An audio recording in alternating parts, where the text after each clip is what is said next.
Ecatepec, Estado de México. Junio de 2019. El aire estaba tan espeso que parecía mezclarse con el polvo, el humo de los microbuses y el olor grasoso de los puestos ambulantes que abrían desde el amanecer.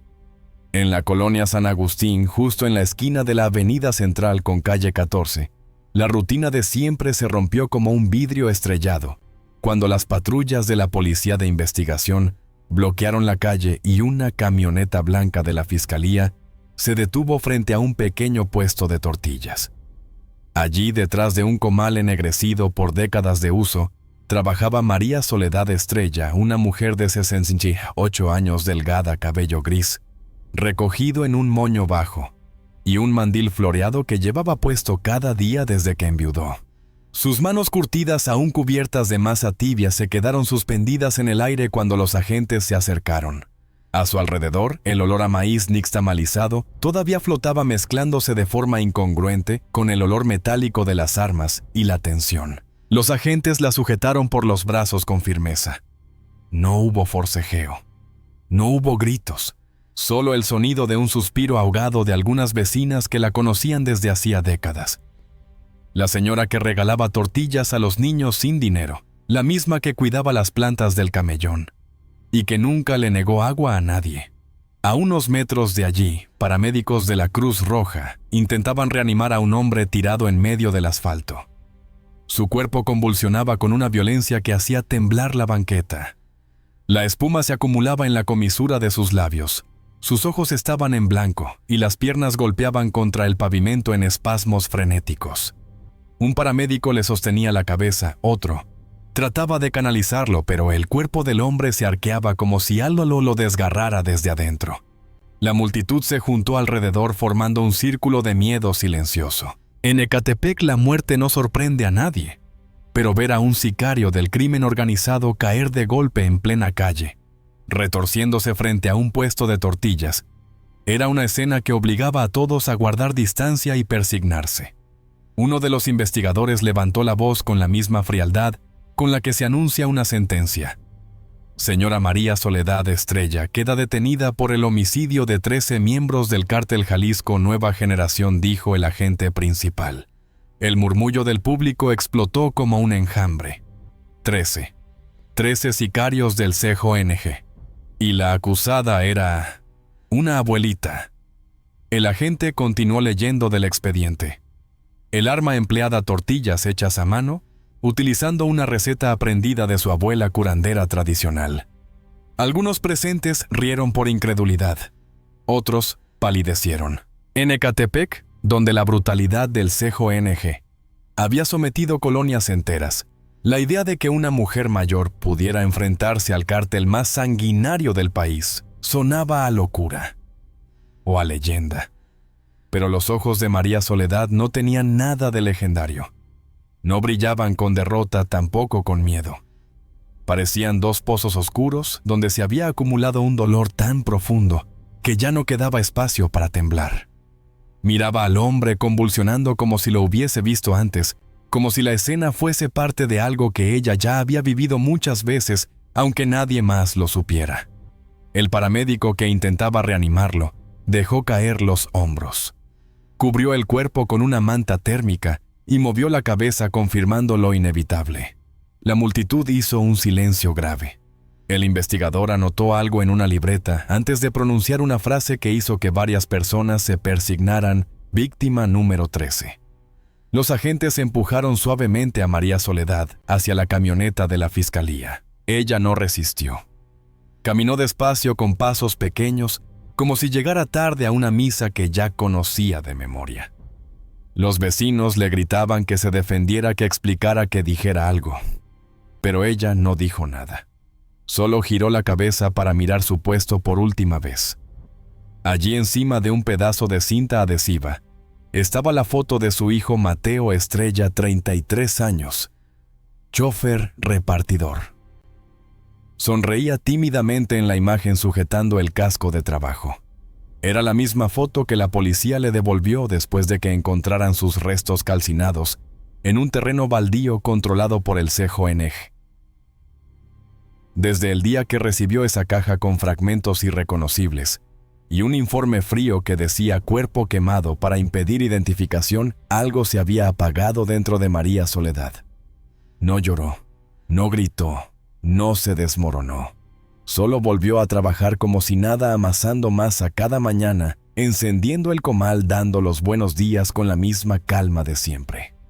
Pero mientras amasaba, observaba, escuchaba, tomaba nota mental de cada moto sin placas, cada tatuaje, cada voz burlona de los jóvenes que cobraban cuota, cada mirada que le recordaba el olor a caucho quemado que impregnó los restos de su hijo. En la colonia todos sabían que el CJNG era quien había quemado su cuerpo. Y todos sabían que la justicia jamás llegaría para Mateo. No en Ecatepec, no contra ese cártel. Por eso, cuando la caja de evidencias cayó al suelo durante la detención y se abrió por accidente dejando ver un cuaderno negro con 13 cruces dibujadas, nadie se atrevió a recogerlo, ni a preguntar, ni a comentar, porque en ese cuaderno, junto a cada cruz, había un nombre que la calle conocía demasiado bien. Y ahora, mientras la camioneta de la fiscalía arrancaba, la gente se apartó para dejarla pasar, pero nadie pudo evitar pensar lo mismo. En una ciudad donde el Estado falló, una madre hizo justicia con sus propias manos. La llamaron la Madre Justiciera. El nombre de Mateo Estrella comenzó a resonar entre los vecinos de San Agustín mucho antes de que nadie supiera quién había matado a los 13 sicarios. Se decía que era un muchacho trabajador, siempre con la camisa remangada hasta los codos, y un olor permanente a gasolina y tierra, como todos los choferes que pasaban la vida entre carga-descarga y trayectos interminables por las avenidas más peligrosas del Estado de México. Mateo era el único hijo de María Soledad. Su orgullo, su compañía, su razón para levantarse todos los días a las 4 de la mañana a encender el comal. Él mismo había construido la estructura del puesto con lámina y tubos reciclados cuando tenía apenas 18 años. Para que no te mojes cuando llueva, maledecía mientras soldaba con una sonrisa cansada. No ganaban mucho, pero les alcanzaba.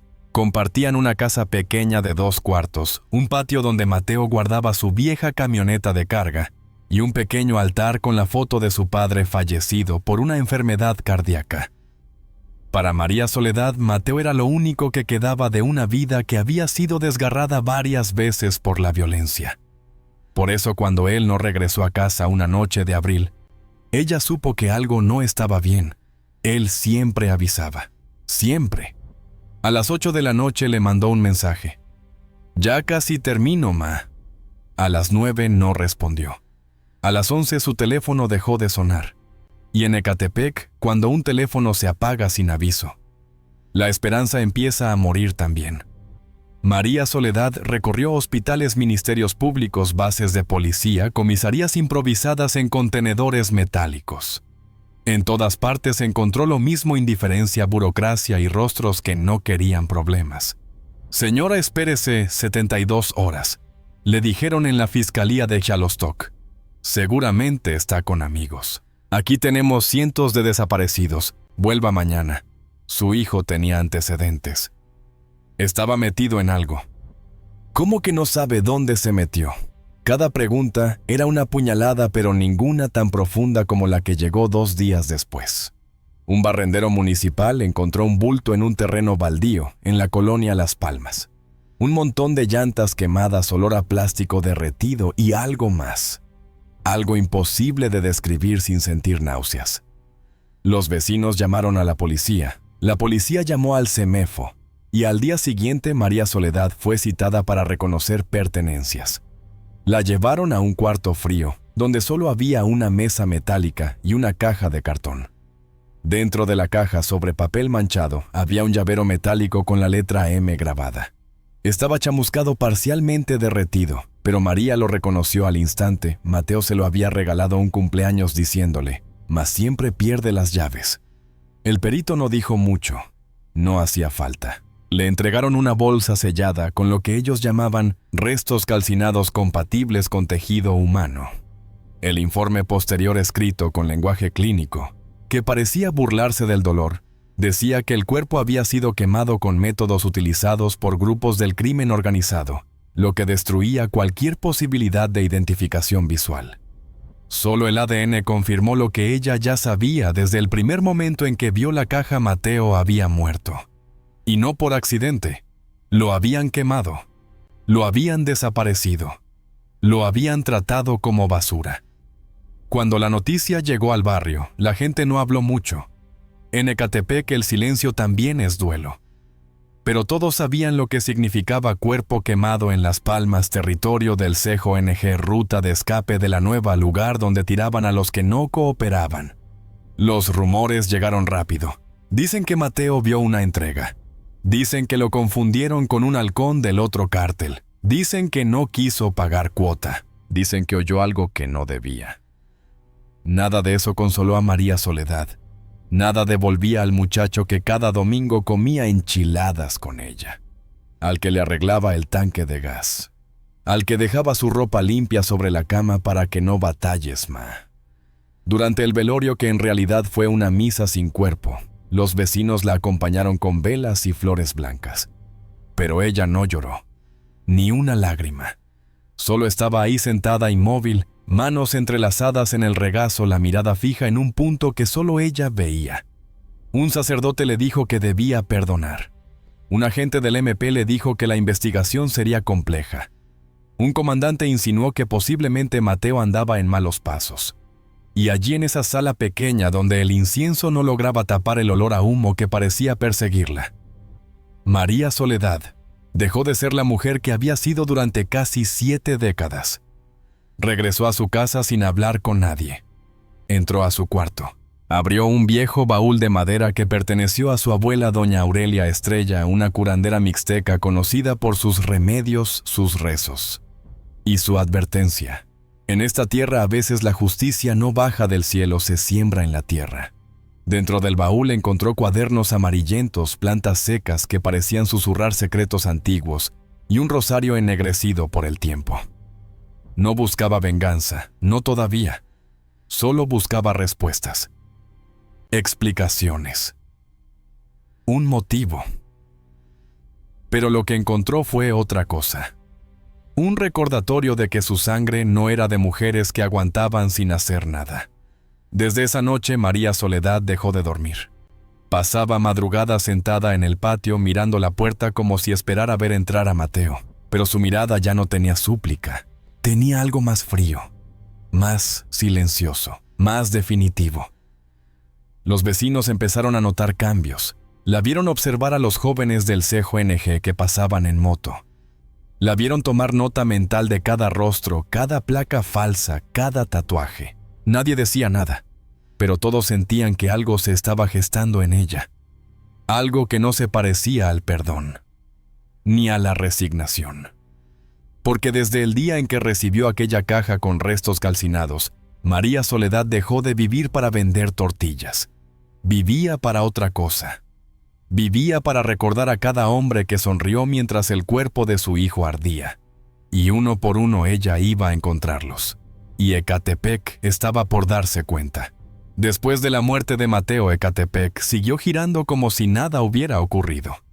Las combis siguieron atascando la avenida, los vendedores gritaban ofertas desde las 4 de la mañana, y los jóvenes sicarios del CJNG continuaban circulando en motos sin placas cobrando cuota a los negocios de la colonia San Agustín. La vida cotidiana en un municipio acostumbrado a la muerte nunca se detiene por el dolor de una sola madre. Pero María Soledad sí se detuvo. O al menos dejó de ser la mujer que la colonia conocía. Los primeros días después de la misa, las vecinas intentaron consolarla. Le llevaron caldo, veladoras, pan dulce. Intentaron sentarse con ella en el patio a hablarle de Dios, de resignación, de fuerza. Pero María apenas escuchaba. No lloraba, no temblaba, no parecía triste. Parecía vacía, como si cada parte de ella hubiera sido arrancada junto con los restos de su hijo. Sin embargo, esa calma no era vacío, era contención. Lo primero que cambió fue su manera de caminar. Ya no avanzaba con la suavidad de una mujer acostumbrada a los mismos 5 metros cuadrados del puesto. Ahora caminaba despacio, muy despacio, pero con una firmeza que hacía que la gente dejara de hablar cuando ella pasaba. Sus pasos eran breves pero pesados, casi ceremoniales. Lo segundo que cambió fue su mirada. Antes, cuando entregaba tortillas, miraba a los clientes con dulzura o con el cansancio cotidiano de quien trabaja todo el día. Pero ahora sus ojos eran dos líneas delgadas afiladas, escudriñando rostros, voces, actitudes. Parecía medir a cada persona como si buscara algo incrustado en sus gestos. Y lo tercero, lo que nadie entendió al principio, fue su silencio. Un silencio que no era resignación, sino preparación. Una pausa larga antes de un movimiento que nadie esperaba. Desde su puesto tenía vista directa a la avenida principal. Allí veía pasar a los jóvenes del CJNG 2, 3, 4 veces al día. Algunos solo cobraban la cuota, otros se detenían a comprar refrescos o tacos en los puestos vecinos. María Soledad comenzó a observarlos de una forma que nadie notó al principio. Primero observó sus motos, colores, llantas nuevas o gastadas y llevaban maletas laterales. Si los focos estaban rotos, si tenían calcomanías del Santos Laguna o del América. Luego observó sus tatuajes. Una calavera en el antebrazo, un número 18 en la muñeca, una Virgen de Guadalupe en el cuello, un cuerno de chivo en la pantorrilla. Cada marca era una pieza del rompecabezas que ella empezaba a formar. Más tarde observó sus voces, quién hablaba fuerte, quién tartamudeaba cuando estaba nervioso, quién tenía la risa fácil, quién tenía esa risa seca y cruel que ella había escuchado en las historias sobre cuerpos quemados en Las Palmas. Y finalmente observó sus hábitos, quién desayunaba en los tacos de Don Chema, quién compraba tortillas con ella, quién siempre pedía de más, quién comía rápido, quién se quedaba fumando cerca del puesto mientras vigilaba. Nadie en la cuadra tenía mejor vista del barrio que ella. Nadie notaba más detalles que la mujer que pasaba 14 horas al día, mirando la calle mientras amasaba masa. Y así, sin que nadie lo supiera, la viuda de Mateo comenzó a trazar su primer mapa mental del enemigo. Fue entonces cuando abrió el baúl de su abuela nuevamente. No buscaba magia ni brujería, su familia nunca fue supersticiosa. Lo que buscaba era otra cosa, un recordatorio. Un espejo. El baúl contenía cuadernos viejos, escritos en una mezcla de español y mixteco. Muchos eran recetas de remedios tradicionales para el susto, para el empacho, para el mal de ojo, para el insomnio, para el dolor de huesos. Pero entre las páginas había anotaciones que su abuela siempre había mantenido ocultas. No las leyó con intención de aprender nada prohibido. No lo necesitaba. Lo que buscaba era entender a la mujer que la crió fuerte, inteligente, silenciosa y profundamente consciente del peligro del mundo. La tierra no siempre da justicia. A veces hay que arrancarla. Era una frase escrita con tinta roja desvaída. Y aunque María no creía en venganza en ese entonces, algo comenzó a moverse dentro de ella, un calor tenue, una sombra de decisión. No de odio. No todavía. De memoria. Una tarde, mientras limpiaba el comal, vio algo que le detuvo el aliento. Una moto negra de las que usaba el CJNG se estacionó frente a una tienda. El conductor bajó la visera del casco, y aunque llevaba medio rostro cubierto, María reconoció los ojos. Los había visto en una foto del expediente forense. Eran los ojos de uno de los jóvenes presentes la noche en que los ruidos de Las Palmas hicieron eco con los llantos de vecinos que no querían mirar hacia afuera. Ese chico delgado tatuado con una cicatriz pequeña junto a la boca fue uno de los que participó en la quema del cuerpo de Mateo. María no se movió. Solo lo observó. Él compró una Coca-Cola, rió con el tendero y luego subió de nuevo a la moto. La velocidad levantó polvo y basura. El ruido retumbó en la calle. En ese instante, algo dentro de ella se encendió. No un grito, no un llanto, no una maldición. Una certeza. La certeza de que ese muchacho y todos los que participaron no tenían mucho tiempo. Desde ese día María empezó a comportarse como alguien que ya no teme nada. Caminaba sola por calles donde incluso los hombres evitaban pasar de noche. No bajaba la mirada cuando los sicarios le pedían cambio o refrescos. No temblaba cuando llegaban a cobrar la cuota. Incluso uno de ellos, sorprendido, le dijo: «Doña, usted tiene más huevos que media colonia». Ella sonrió ligeramente, no por orgullo, sino porque sabía que él no tenía idea de lo cerca que estaba de su final. A partir de ese momento, su silencio dejó de ser duelo y se convirtió en estrategia. En las noches, sentada en su patio, hacía algo que jamás había hecho: repetía nombres en voz baja. 14 nombres. 13 terminarían en un cuaderno negro incautado por la fiscalía. El número 14 era Mateo. Cada vez que lo pronunciaba, una sombra de fuego se reflejaba en sus ojos. Para cuando terminó ese mes, María Soledad ya no era la mujer que vendía tortillas en la esquina. Era una mujer que había identificado a cada uno de los que participaron en el infierno que consumió a su hijo. Una mujer que conocía sus rutas, horarios, gustos, manías. Una mujer que dejó de preguntarle a Dios por qué y comenzó a preguntarse cuándo. ¿Cuándo hacer justicia? ¿Cuándo detener el dolor? ¿Cuándo poner fin a los 13 hombres que pisotearon la humanidad de su hijo? La respuesta llegó sola, sin aviso, sin plan perfecto, pero con una precisión que solo las madres heridas comprenden. Y cuando llegó el primero, cuando el primer sicario cayó en la calle retorciéndose con la misma desesperación con la que murió Mateo, María no sonrió, no celebró, no lloró, solo murmuró: uno. El primero cayó un lunes por la tarde frente a una vulcanizadora de la colonia La Florida. Era un muchacho de no más de 22 años, conocido como El Orejas, uno de los tantos cobradores de cuota que pasaba por el puesto de María Soledad cada 2 o 3 días. Nadie lo consideraba peligroso. Su voz era demasiado aguda y su risa demasiado tonta como para inspirar miedo.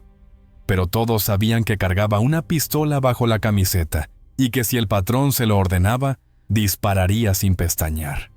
Ese día compró unas tortillas y siguió su ruta subiendo y bajando de la moto como siempre. 2 horas más tarde, cuando intentó arrancar frente a la vulcanizadora, su cuerpo se dobló, como si le hubieran cortado todos los tendones al mismo tiempo. Cayó al suelo pataleando, golpeándose la cabeza contra el cemento mientras escupía un líquido espeso y rojizo. Las personas alrededor retrocedieron como si hubieran visto al diablo. En Ecatepec, la gente reacciona así no por miedo a la muerte, sino por miedo a que la muerte sea contagiosa, o peor aún, que venga acompañada del narco. «No lo toquen», gritó uno. «Eso huele a problema del cártel». Los paramédicos llegaron tarde y sin ganas. El Orejas murió antes de que pudieran moverlo. La policía, como siempre, llegó cuando ya no había nada que hacer.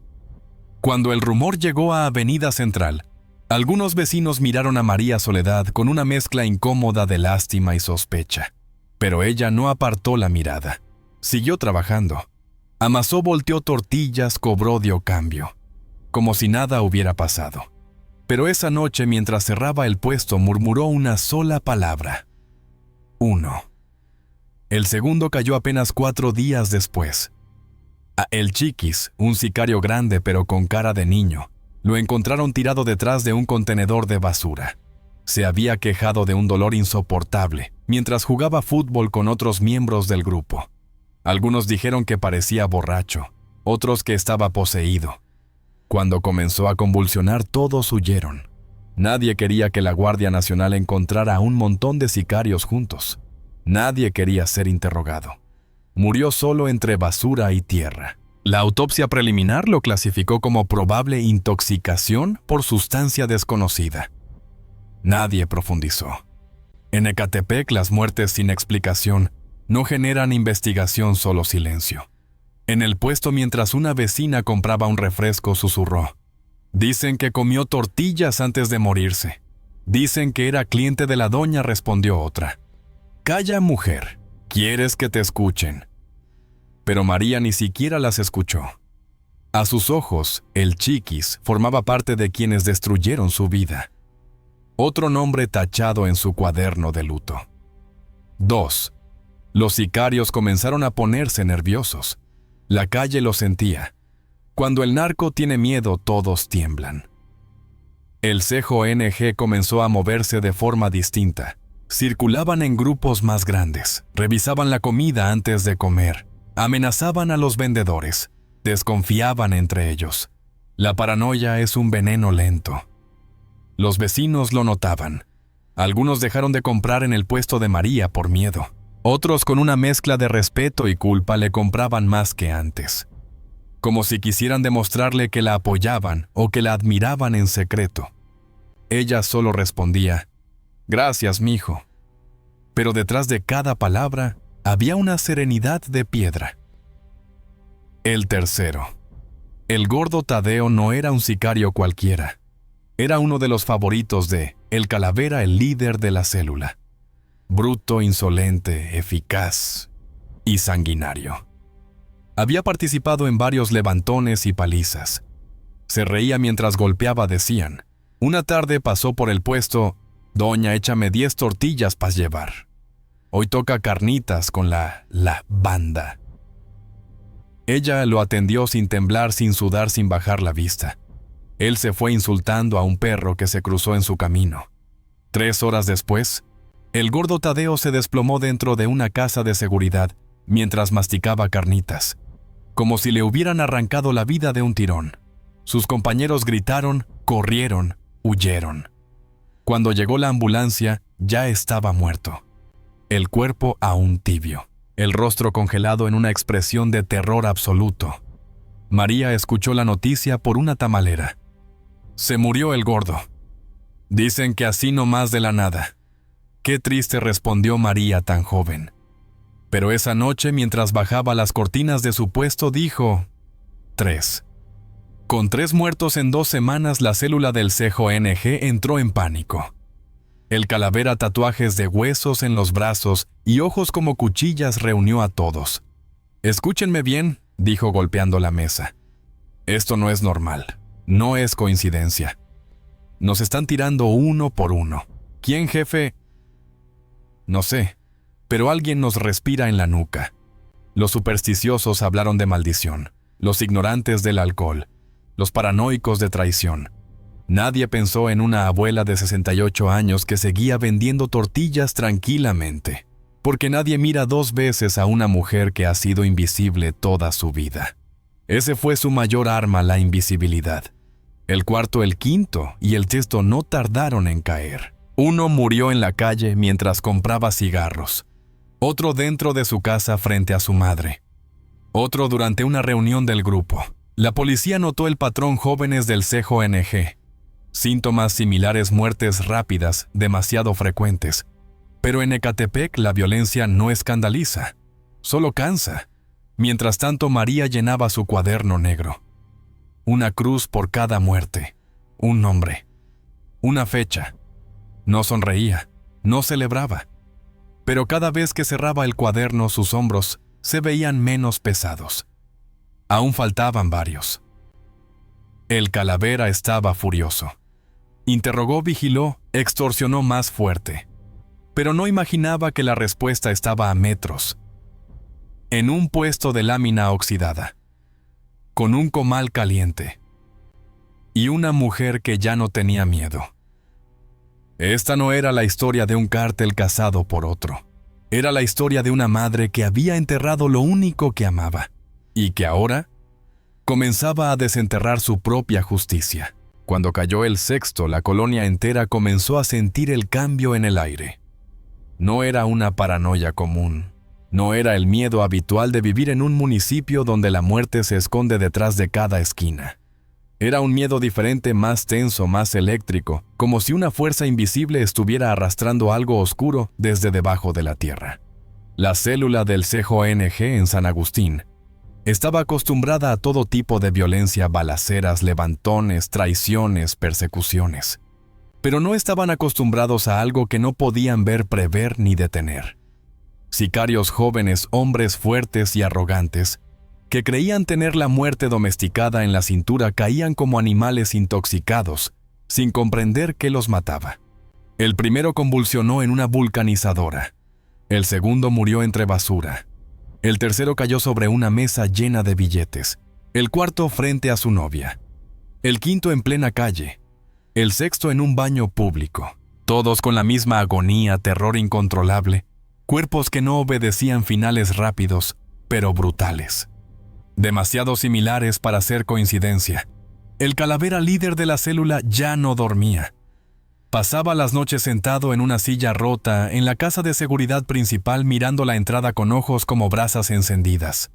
Era un hombre duro marcado por cicatrices y traiciones, pero nunca había experimentado el verdadero miedo. No hasta entonces. Golpeaba la mesa frustrado, sudando furioso con todos. «No puede ser casualidad», rugió. «Alguien nos está cazando». Sus hombres lo miraban con nerviosismo. Algunos temblaban, otros revisaban la puerta una y otra vez, convencidos de que pronto les tocaría a ellos. «¿Y si es el otro cártel, jefe?» «No seas pendejo», respondió otro. «¿Desde cuándo el enemigo mata sin balas?» «¿Y si es un brujo?», susurró un joven. «Dicen que hay gente que hace esas cosas», risas nerviosas. Pero nadie lo negó. En Ecatepec, entre pobreza, horror y superstición, la línea entre realidad y leyenda es delgada. Cuando los hombres caen sin explicación, es natural que la imaginación vuele hacia lo sobrenatural. Pero el calavera no creía en maldiciones.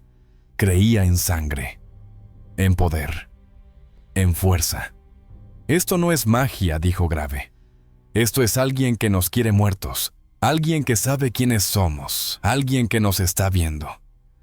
Un silencio helado cayó sobre la habitación. Mientras tanto, María seguía su rutina impecable. Puesto abierto a las 4, cerrado a las 8. Comal limpio. Tortillas perfectas. A veces cantaba bajito canciones antiguas. Su calma era desconcertante. Los sicarios pasaban por ahí, más que antes, no a comprar, a observarla. «Doña, usted escucha todo. ¿Ha visto algo raro?» «Aquí no pasa nada, mijo», respondía ella. La miraban tratando de encontrar una grieta, un gesto, un temblor. Pero lo único que encontraban era serenidad. Demasiada serenidad. «¿No le da miedo andar sola, doña?» «El miedo ya lo enterré hace mucho», respondía con una calma que provocaba escalofríos. Los muchachos se retiraban confundidos. Ninguno sospechaba realmente, porque en su mundo las mujeres mayores eran invisibles, no amenazas, no enemigos, solo paisaje. Eso era lo que los estaba matando. La paranoia dentro del CJNG crecía. «Uno nuevo». El lápiz comentó: «Yo digo que es alguien de la colonia, alguien que nos odia, alguien que nos conoce». «Todos nos odian», gritó otro. «Sí, pero esto no es odio normal», dijo el lápiz. «Esto es alguien que sabe qué hacemos, dónde estamos, cómo nos movemos». Eso sí tenía sentido. Solo alguien que los veía todos los días podía ser tan preciso. Solo alguien cercano. Solo alguien que había estado demasiado cerca de su violencia. De los 13 nombres del cuaderno negro de María 6 ya estaban tachados. Las cruces se acumulaban. Por las noches algunas mujeres rezaban por ella sin que lo supiera. No por su inocencia, sino por su fuerza, por su valor, por lo que representaba justicia donde no la hay. 3 muertes más llegaron rápido. Uno colapsó en la fila de las tortillas. Otro cayó mientras jugaba dominó. Otro murió manejando, chocando contra un poste. La colonia sabía que estaban cerca del quiebre. La Guardia Nacional comenzó a patrullar con más frecuencia. La policía de investigación tomó nota. Periodistas locales empezaron a publicar titulares. «Misteriosa ola de muertes sacude Ecatepec. Ajuste de cuentas o fenómeno inexplicable. 6 sicarios muertos en 15 días. Ola de entierros del CJNG». Pero nadie tenía respuestas. Nadie excepto ella. El calavera reunió a los pocos que quedaban. «No coman en la calle. No toquen nada que no sea nuestro. No se separen. No confíen en nadie». Uno preguntó temblando: «¿Y si ya nos están esperando?». El calavera lo miró con desprecio. ¿Quién chingado se atrevería a tocar a la nueva generación en su plaza Silencio? Luego agregó por primera vez en su vida: «No sé». Y en esa frase todos escucharon la derrota. Mientras tanto, María, sentada en su patio con una veladora frente a la foto de Mateo, abrió su cuaderno. Trazó 3 cruces nuevas. Le quedaban 4 nombres. Respiró hondo. Estaba lista. ¿Y la ciudad? También. Porque cuando el miedo entra en los monstruos, lo único que queda es el caos. Y en ese caos, la madre justiciera avanzaba sin ruido. La justicia sembrada en la tierra estaba por florecer. La paranoia dentro del CJNG llegó a su punto máximo cuando murió el 9º. Ya no quedaban risas, ni burlas, ni confianza. Cada esquina parecía una emboscada invisible. Cada plato de comida en la calle parecía un arma. Cada sombra en la noche, un aviso de muerte. Pero el Calavera, aunque asustado, no estaba dispuesto a perder el control de su plaza. Había recibido llamadas de sus superiores en Jalisco, exigiendo explicaciones. Muertes consecutivas, sicarios cayendo como moscas, rumores de brujería. Todo eso era inaceptable para una organización que presumía de poder absoluto. Así que tomó una decisión desesperada: convocar una junta de plaza, reunir a los que quedaban, hablarles directo, poner orden, demostrar que no le temía a nada. La casa de seguridad elegida estaba en la colonia Las Torres. Una construcción grande de 2 pisos paredes, sin pintar, rejas gruesas y cámaras en cada esquina. Era donde guardaban dinero, armas y droga. Y ahora sería el escenario de una reunión que nadie olvidaría. Llegaron uno por uno con el rostro pálido, los ojos rojos por el insomnio y la mano cerca del arma. Apenas quedaban 9 sobrevivientes. 9 de una célula que meses antes superaba los 30. La muerte había hecho su trabajo mejor que cualquier cártel enemigo. «Cierren la puerta», ordenó el Calavera. Nadie. Entra, nadie. Sale. Sobre la mesa había billetes, cuernos de chivo, pistolas FN, cargadores, radios, cerveza tibia y restos de comida. El ambiente era sofocante. «A ver, hijos de la chingada», empezó el Calavera golpeando la mesa. «Se acabaron los chismes, se acabaron los miedos. Vamos a arreglar esto ya». Todos se miraron, pero nadie habló. «No nos está matando ningún cártel rival», continuó. «Si fuera guerra ya habríamos escuchado balas. No es la policía. No es un traidor.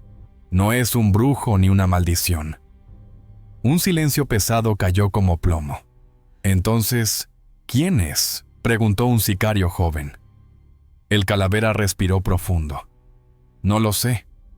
Pero antes de seguir perdiendo gente, vamos a sentarnos a hablar y planear». Era la primera vez que admitía ignorancia, que no gritaba, que no hacía alarde. Y eso fue suficiente para que todos entendieran que estaban perdidos. «Voy a mandar por comida», dijo. «Algo chingón. Hoy nadie trabaja, hoy limpiamos la cabeza». La orden cayó como un martillazo. Uno de los hombres levantó la mano. «Jefe, ¿dónde compramos?». La pregunta provocó un silencio incómodo. Nadie quería comer en la calle. Nadie quería repetir el destino de los caídos. «Pues...», de donde siempre, dijo el Calavera cansado. «Tacos, carnitas, tortillas. Lo que haya». «¿Y si la comida...?», balbuceó uno. «Ya basta», gritó el Calavera. «La comida no tiene nada que ver». «Nada». Pero más de uno pensó lo mismo. Todos los muertos habían comido antes. Muchos habían pasado por un puesto, uno pequeño, de lámina vieja, atendido por una mujer mayor de ojos tranquilos. El encargado de traer la comida fue el Sombra. Silencioso, eficiente. Salió en una camioneta negra por Avenida Central, sin música, sin hablar, tenso. Cuando llegó al puesto de María Soledad, ella estaba limpiando su mesa. Él lo notó todo: el comal caliente, las tortillas recién hechas, la mujer tranquila. «Buenas noches, doña», dijo el Sombra. «Necesito 10 kilos y unas gorditas». Ella lo miró fijo. Unos segundos largos. Luego respondió: «Claro, mijo. Dame unos minutos». Mientras ella amasaba, él revisó su celular. Ya voy. No tardo. Tranquilos. Pero algo le inquietaba. Un escalofrío en la nuca. Un presentimiento. María entregó las bolsas. Aquí tienes, mijo. Que les vaya bien. El sombra pagó y se fue sin mirar atrás. Pero ella sí lo miró. Lo siguió con la mirada hasta que la camioneta desapareció. Luego murmuró: hoy sí. Hoy termina todo. Cuando el sombra regresó, la junta seguía tensa.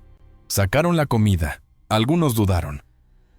Jefe, no sé si deberíamos. Coman, ordenó el calavera. No vamos a morir de hambre. Y así uno por uno fueron comiendo mientras el líder hablaba de reorganización, vigilancia, enemigos posibles. Entonces comenzó. Primero un mareo. Luego un dolor en el abdomen. Después sudor frío recorriendo la espalda. Uno dejó caer su plato. Otro se agarró el estómago. Otro cayó de rodillas. ¡Qué chingado!, gritó uno. El calavera se levantó tambaleando. No es la comida, no puede ser. Es... Pero no terminó. El caos explotó. Un sicario tiró una mesa al caer. Otro trató de llegar a la puerta, pero se desplomó. Otro gritó: me muero, jefe, antes de convulsionar. El sombra se estrelló contra la pared. La habitación se volvió un infierno. Gritos, golpes, convulsiones, muebles quebrándose, vidrios rotos. Alguien disparó al aire por pánico. Otro rompió una ventana para escapar. Otro se fue y arrastró dejando un rastro. Las luces parpadearon. El olor a miedo se volvió insoportable. Los vecinos escucharon los ruidos y llamaron: ¡hay hombres muriéndose! Se están peleando. Se oyen disparos. La Guardia Nacional y la Policía de Investigación llegaron en minutos. Entraron esperando una balacera. Encontraron algo peor: cuerpos retorcidos, otros vomitando, otros inconscientes, armas tiradas, dinero regado. El calavera aún estaba vivo, pero apenas. Rigidez total. Cara deformada por el dolor. Respiración irregular. Los paramédicos lo sacaron ya casi muerto. ¿Qué pasó?, preguntó un oficial. El sombra, antes de desmayarse, murmuró: fue la comida, y cayó. A unas cuadras, bajo un poste de luz, una figura pequeña observó el movimiento. María Soledad. No sonreía, no lloraba, no se escondía. Miró las ambulancias irse y murmuró: falta uno. La noche del caos en la casa de seguridad de Las Torres quedó grabada en la memoria colectiva de Ecatepec, como una de esas historias que la gente cuenta en voz baja durante años. Cuando la Guardia Nacional entró, el lugar parecía un campo de guerra, sin balas, cuerpos tirados, paredes rayadas por uñas desesperadas, sangre, vómito, gritos ahogados. No había señales de un ataque frontal, ni casquillos, ni huellas de enemigos. Solo un silencio roto por respiraciones intermitentes y el sonido mecánico de las sirenas. 11 sicarios murieron esa misma noche. 2 llegaron vivos al hospital. Uno de ellos era el calavera, cuyos riñones y cuyo hígado fallaban, cuyo corazón casi se detuvo 3 veces. Los médicos decían que no debía haber sobrevivido, pero su cuerpo, marcado por cicatrices, se aferró a la vida con ferocidad. Al amanecer seguía respirando, aunque ya no era el mismo hombre. Mientras tanto, las autoridades revisaron la casa de seguridad.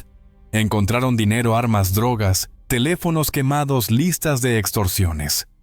Y sobre la mesa, entre botellas tiradas y platos rotos, varias bolsas de papel estraza con un sello azul que no dejaba lugar a dudas. Tortillería Soledad. Ava Central. La noticia se propagó de inmediato. La casa de seguridad estaba a pocas cuadras del puesto de María. Los sobrevivientes habían mencionado la comida. Las cámaras mostraban la camioneta negra deteniéndose frente al puesto. Las autopsias preliminares mostraban un patrón idéntico al de las muertes anteriores. La línea se volvió evidente. La fiscalía decidió actuar. 3 patrullas, 2 camionetas blindadas y varios agentes llegaron al amanecer. Los vecinos observaban a distancia en silencio sin acercarse ni intervenir. Todos sabían que ese momento llegaría. María Soledad estaba encendiendo su comal cuando escuchó las sirenas. No se sobresaltó. Siguió volteando tortillas hasta que los agentes se acercaron y le preguntaron si era ella. «Así es, señor», respondió. Le informaron que quedaba detenida por homicidio múltiple. Ella asintió sin resistencia. No negó nada. Antes de dejarse esposar, pidió despedirse de su puesto. Tocó el borde del comal caliente, tomó la foto de Mateo y la sostuvo contra el pecho. «Ya estuvo, hijo. Ya te hice justicia», susurró. Luego extendió las manos. Durante el cateo en su casa, encontraron un cuaderno negro con 13 nombres marcados con una cruz. Recortes de periódicos, la foto chamuscada de Mateo, los cuadernos antiguos de su abuela, notas de rutas y hábitos de los sicarios, y una veladora casi consumida. No había duda, ella sabía quiénes eran, qué habían hecho y cómo encontrarlos. El CJNG no presentó denuncia ni defendió a sus muertos. La ciudad habló en secreto. Para unos, era una asesina; para otros, una santa; para muchos, una advertencia. El juicio duró casi 2 años. María asistió a cada audiencia con la misma serenidad con la que vendía tortillas. Nunca explicó su método ni negó los hechos. Solo decía: «Hicieron sufrir a mi hijo. Yo solo devolví lo que dieron». Los peritos psiquiátricos hablaron de duelo extremo y convicción moral absoluta. No actuó por placer ni por dinero, solo por Mateo. El juez dictó 58 años de prisión. María no lloró. «Me alcanza», dijo. «Con eso estoy en paz». Fue llevada al penal femenil de Tepachico, donde muchas reclusas, ellas mismas víctimas de violencia y abandono, la recibieron con respeto. Algunas la llamaban Doña Soledad, otras simplemente Madre, pero la mayoría la conocía como la Madre Justiciera. Nunca habló de métodos, nunca alentó a nadie a imitarla. Solo contaba historias de Mateo. Su celda tenía siempre una veladora, una foto de su hijo y una flor seca. En Ecatepec, el puesto donde trabajaba permaneció vacío durante meses. Los vecinos colocaron flores y pintaron un pequeño mural con el rostro de Mateo y la frase: «Aquí comienza la justicia que el Estado no vio».